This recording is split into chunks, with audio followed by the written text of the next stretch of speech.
Tubaye ikaze nshuti bavandimwe mukurikiye channel yacu Umubanji TV.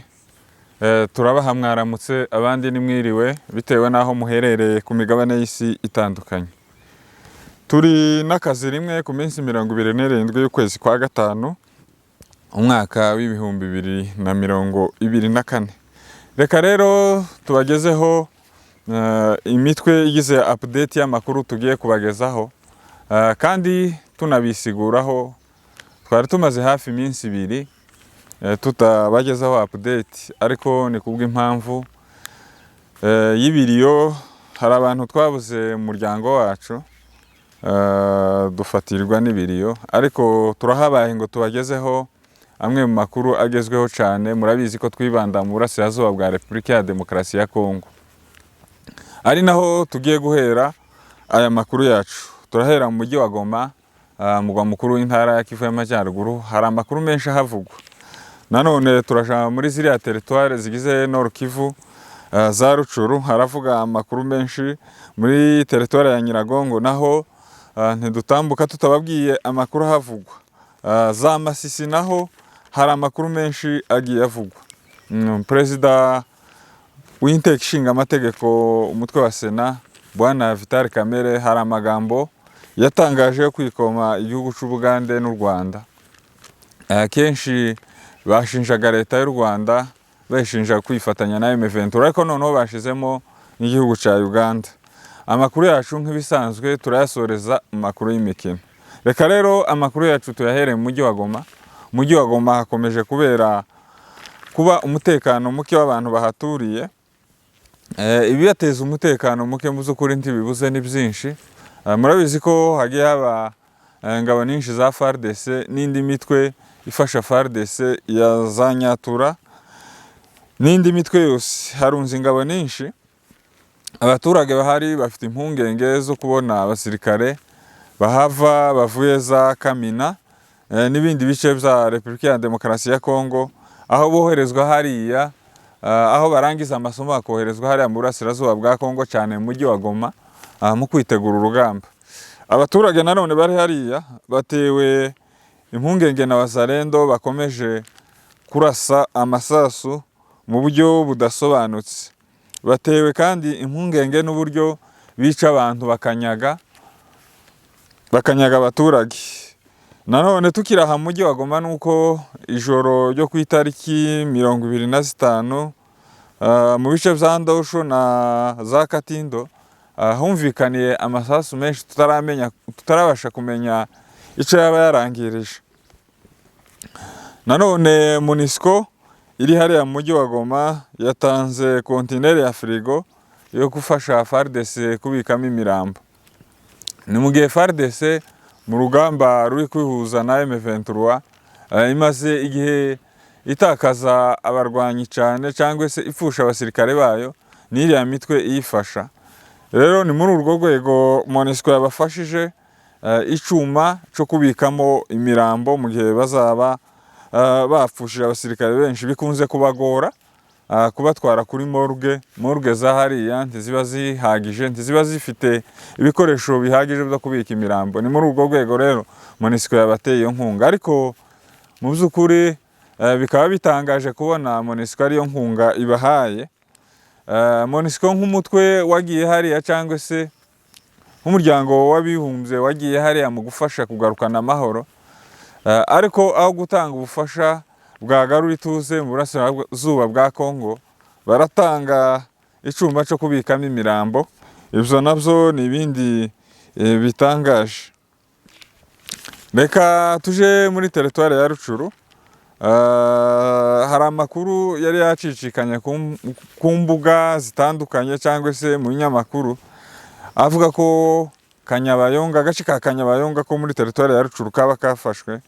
Rwose Kanyabayonga ntibarayigeramo, ariko amakuru dukesha amasoko yacu nuko Kanyabayonga bayisatiriye bari hafi na za Kanyabayonga, ariko rwose amakuru yatugezeho ko bayikuyemo, ntibarayikuramo, ariko umwanya wari wo wose abarwanyi ba M23 baraza kuba bayigezemo.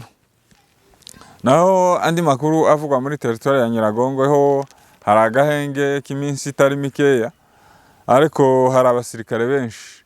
Haravugwa ingabo nyinshi zavuye za Kamina, ingabo zirangije amasomo ya gisirikare ziri hariya nyinshi, nabyo biteye abaturage impungenge baturiye muri kariya gace.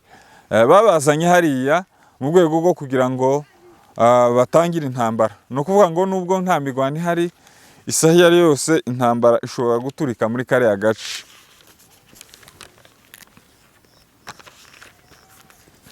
Andi makuru avugwa mu bice bya za Masisi nuko M23 yakandagiye mu bice bitandukanye byo muri Sud Kivu, nkaho yari yageze za Rumbishi n'utundi duce dutandukanye, nuko bahageze mu duce twa Sud Kivu, ariko bararwana birukana FARDC yari ihari mu bice bya za Numbi. Hapfuye n'abasirikare benshi ba FARDC, hapfuye Lieutenant Colonel bita Didier, Lieutenant Colonel wa FARDC. Muri ibyo bice nanone habereye imirwano ikomeye. Tubibutse ko ibyo bice birimo ingabo nyinshi z'abarundi zifasha leta ya Kongo n'interahamwe nyinshi arizo FDLR.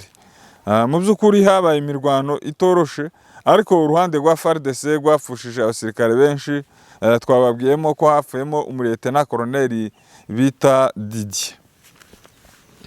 Reka tuje mu ntara ya Kivu y'Amajyepfo. Muri Sud Kivu nuko hamaze icyumweru cyose habera intambara muri territoire ya Fizi, mu bice bya Zanganji no mu Rurenge henshi hatandukanye.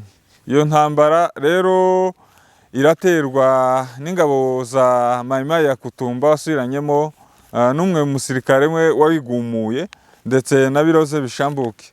Iyo ntambara yahereye na gatatu, bararwana kuwa gatatu basiba kuwa kane, barongera batangira kuwa gatanu bageza kuwa gatandatu ariko bagwana.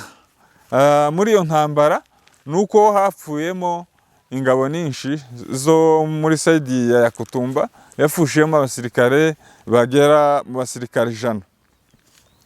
Reka rero tugarukiye ku magambo ya Vital Kamerhe yarayatangaje mu nteko ishinga amategeko ya Repubulika ya Demokarasi ya Kongo.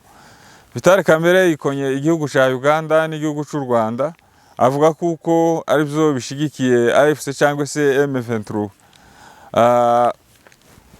Ikintu gitangaje rero, murabizi amasezerano ya leta ya Uganda na Repubulika ya Demokarasi ya Kongo yo kurwanya umutwe w'iterabwoba wa ADF.